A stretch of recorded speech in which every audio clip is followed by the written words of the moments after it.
ذبح کرنے جا رہے ہیں تو یہ بکری کا صبر ہے یا اس کا شکر ہے؟ ہم بات کرتے ہیں، اب نوح کی بات لیتے ہیں. جب خدا کہہ رہا ہے یہ ساتھ انبیاء ہیں تو ہم بھی تو دیکھیں. تو دیکھا کہ نوح علیہ السلام پریشان ہیں اپنی قوم سے، اللہ سے دعا کر رہے ہیں اے خدا یہ قوم گمراہ ہو چکی ہے، تو اس کو نیست و نابود کر دے. نہ جانے کتنے سال لگ گئے ان کو دعا مانگتے مانگتے عذاب کی، اور ایک وقت وہ بھی آ گیا جب خدا نے حکم کیا جاؤ اے نوح کشتی بنا ڈالو. آپ کشتی بناتے ہیں تو کشتی بنتی رہی 250 سال تک کشتی بنتی رہی ان کی. جب کشتی بن گئی تو لوگ کہہ رہے ہیں یہ کشتی چلے گی ریت پر، اے نوح مذاق ہو رہا ہے انبیاء کا، اور نوح صبر کر رہے ہیں. تبھی تو خدا کہہ رہا ہے یہ ساتھ انبیاء ہے یہ، اور جس کو اللہ کہہ دے پھر کیا بات ہے. اور وقت آیا تنور ابڑ پڑا، خدا کا حکم ہے نوح بٹھاؤ جانوروں کو انسانوں کو جو ایمان لا چکے ہیں. چنانچہ بیٹھ جاتے ہیں. زمین سے پانی، آسمان سے پانی، پانی پانی، کہیں کچھ نہیں ہے.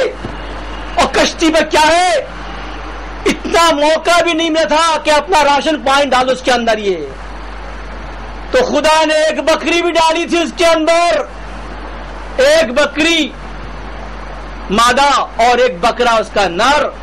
خدا کا وعدہ تھا کہ جتنے بھی جانور ہیں ان سے ان کے جوڑے رکھنا. بھوکے تھے، حکم ہوا خدا کا. بکری اتنی دودھ دیتی تھی کہ وہ تمام جانور تو پیتے تھے، وہ کشتی نوح میں 72 لوگ بھی دودھ پیا کرتے تھے. دیکھا آپ نے بکری کو. اور یہ کشتی چل رہی ہے اور تقریباً 6 مہینے تک یہ کشتی چلتی رہی چلتی رہی چلتی رہی. کوئی روٹی نہیں پک رہی ہے، چاول نہیں پک رہے ہیں، کھچڑا نہیں پک رہا اس کے اندر، تھا ہی کچھ نہیں. واحد ایک بکری وہ پورے اتنے لوگوں کو سیراب کر رہی ہے، کھلا رہی ہے، پلا رہی ہے. کوئی نہیں مرا اس کے اندر، سب زندہ رہے. اور جب 6 مہینے پورے ہو گئے اور نوح کی دعا قبول ہو گئی تو کشتی رک گئی اور اترے. اللہ کا شکر ادا کیا سجدہ کر کے، اے میرے مالک تیرا لاکھ لاکھ شکر ہے کہ ہم سب زمین پر آ گئے. دیکھا آپ نے. وقت گزرتا گیا، جب کئی سال گزر گئے دودھ پیتے پیتے تو نوح اور ان کی قوم نے کہا کہ بھائی کب تک دودھ پیئیں گے. تو نگاہ پھیری کہ بکری تو بوڑھی ہو گئی ہے، بکری تو بوڑھی ہو گئی ہے، کئی بکری ہو چکی ہے، کہ کیوں نہ اس کے سلا پھیل دیا جائے. چنانچہ اس بکری کو ذبح کر دیا گیا. اب سب گوشت کھا رہے ہیں. دیکھا آپ نے. اب کیا وہ بکری کا صبر ہے کا شکر ہے؟ سوال پھر وہی ہے یہاں پر. یہ بات آتی ہے ابراہیم علیہ السلام کی، کیونکہ جب تک ہم مثالیں نہیں دیں گے جس کا اللہ نے وعدہ کر لیا تو ہمیں کیا مزہ ہم کو آئے گا اپنی بات رکھنے کا. تو جب خدا بندے قدوس نے اسماعیل کو نواز دیا، دے دیا ان کے گود میں، تو اللہ نے خواب دکھا دیا ہے ابراہیم ہمیں تمہارے اولاد سے قربانی چاہیے.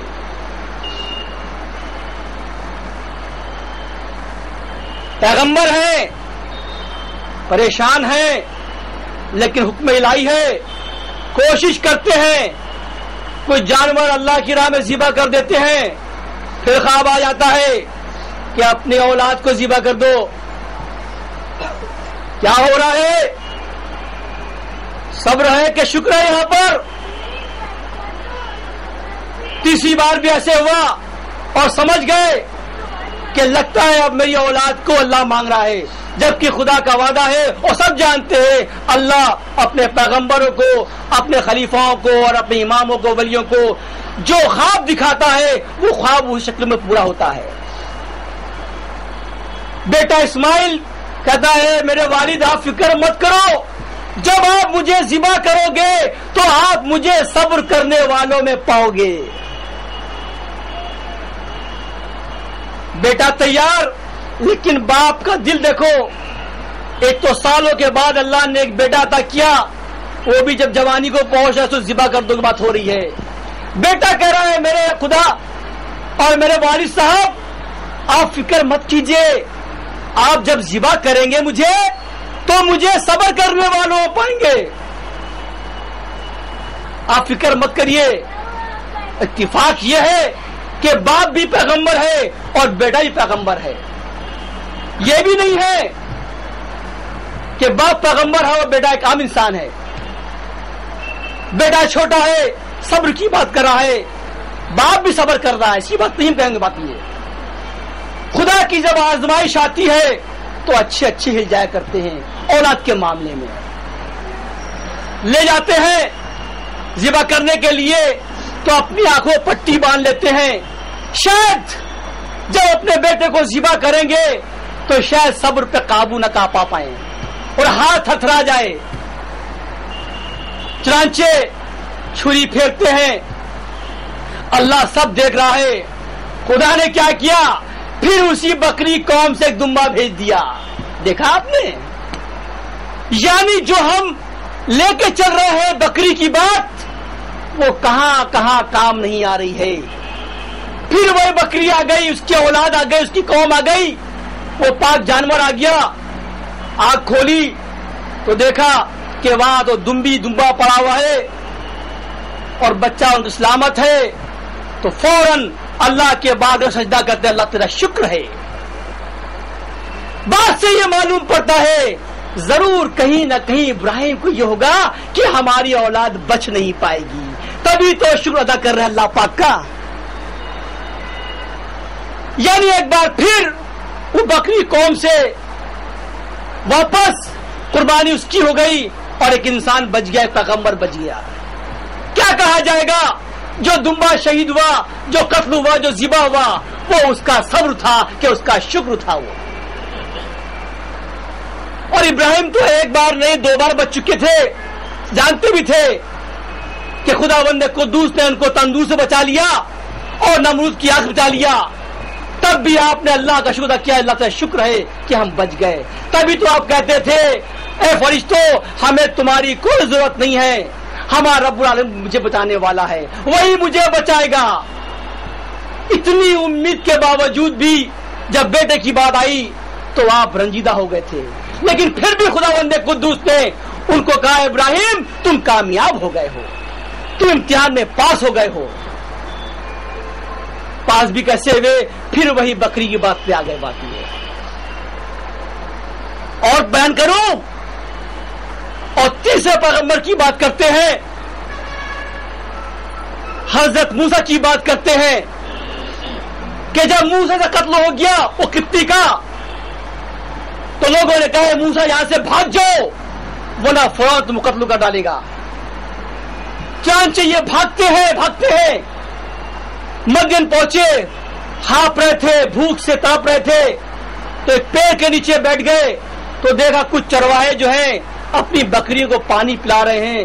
کچھ عورتیں ہیں, اس میں ایک صفورہ بھی ہے جو کہ شعیب اسلام کی بیٹی ہے. تو دیکھا ایک بکری ہے تو بولتے کیا مجھے دودھ مل سکتا ہے؟ صفورہ بولتی کیوں نہیں ملے گا. وہ بڑھتی ہیں, اس بکری کا دودھ دوتی ہیں اور آپ کو دے دیتی ہیں. دیکھا آپ نے, پھر اس پیغمبر کی پیاس اور بھوک کس نے مٹائی؟ اس بکری نے مٹائی.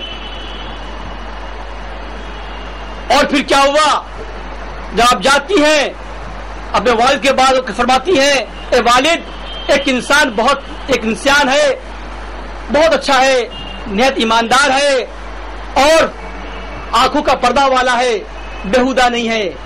اگر آپ کہیے تو میں اس کو لے آؤں اور اس کو نوکری پر رکھ لیجئے. آپ بولتے کیوں نہیں اس کو میرے پاس لاؤ. چنانچہ موسیٰ کو وہاں لے آتے ہیں. پیغمبر سے پیغمبر کو پہچان گئے کہ یہ بھی پیغمبر ایک ہے, اور رہتے ہیں وہاں پر. کچھ سال رہے, کچھ مہینے رہے, تو لوگوں نے کہا انگلی اٹھائیں گے. تو شعیب علیہ السلام نے فرمایا اے موسیٰ تم میری 2 بیٹی میں سے ایک سے شادی کر لو. چنانچہ آپ نے صفورہ شادی کر لی اور شادی ہوئی اسی میں کی ایک بکری کو ذبح کر دیا گیا اور اس کا گوشت کھایا جا رہا ہے. کیا ہے یہ بکری؟